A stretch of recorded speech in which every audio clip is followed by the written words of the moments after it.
নমস্কার বন্ধুরা, তো দেখো নতুন স্বাদের একটা রেসিপি নিয়ে চলে এসেছি। তো চলো দেখে নেওয়া যাক।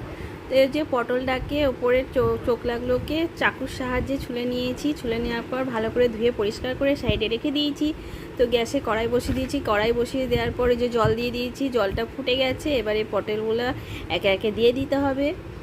তো এই যে ঢাকা দিয়ে দিয়ে নাড়াচাড়া করে পটলটাকে এরকম শুকনো শুকনো করে নামিয়ে নিতে হবে একটা থালার মধ্যে। এই নামিয়ে নেওয়ার পরে এবারে ঠান্ডা করে নিতে হবে। আর রসুন আর কাঁচা লঙ্কাটাকে পেস্ট করে নিতে হবে। আর পটলটাকে আগে থেকে মিক্সিতে পেস্ট করে রেখে দিলাম। তো এই যে কড়াই বসিয়ে দিয়েছি। কড়াই বসিয়ে দেওয়ার পর দুটো শুকনো লঙ্কা আর কালো জিরে দিয়ে দিয়েছি তেলের মধ্যে, যে ভাজা হয়ে গেছে। তো এখানে ওই কাঁচা লঙ্কা রসুনের পেস্টটা দিয়ে দিয়েছি আর একটু হলুদ দিয়ে দিয়ে ভালো করে নাড়াচাড়া করে নিলাম। নাড়াচাড়া করে নেওয়ার পর পটলের পেস্টটা দিয়ে দিয়েছি। পটলের পেস্টটা দিয়ে দেওয়ার পর আর একটু ভালো করে নাড়াচাড়া করে নিতে হবে, যাতে তলায় ধরে না যায় সেটার দিকে দেখতে হবে। তো অনবরত নেড়ে যেতে হবে আর একটু তেল দিয়ে দিতে হবে। তো এই যে শুকিয়ে শুকিয়ে এসছে বলে আর একটু তেল দিয়ে দিতে হবে।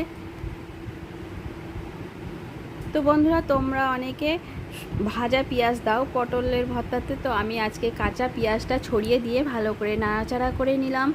আর একটু সর্ষের তেল দিয়ে দিয়েছি কাঁচা, দিয়ে ভালো করে নাড়াচাড়া করে এর জন্য আমি নিয়েছি। আর তোমাদের যদি ধনেপাতা থাকে তো তোমরা ধনেপাতা কুচি দিয়ে ভালো করে নাড়াচাড়া করে নামিয়ে নিতে পারো।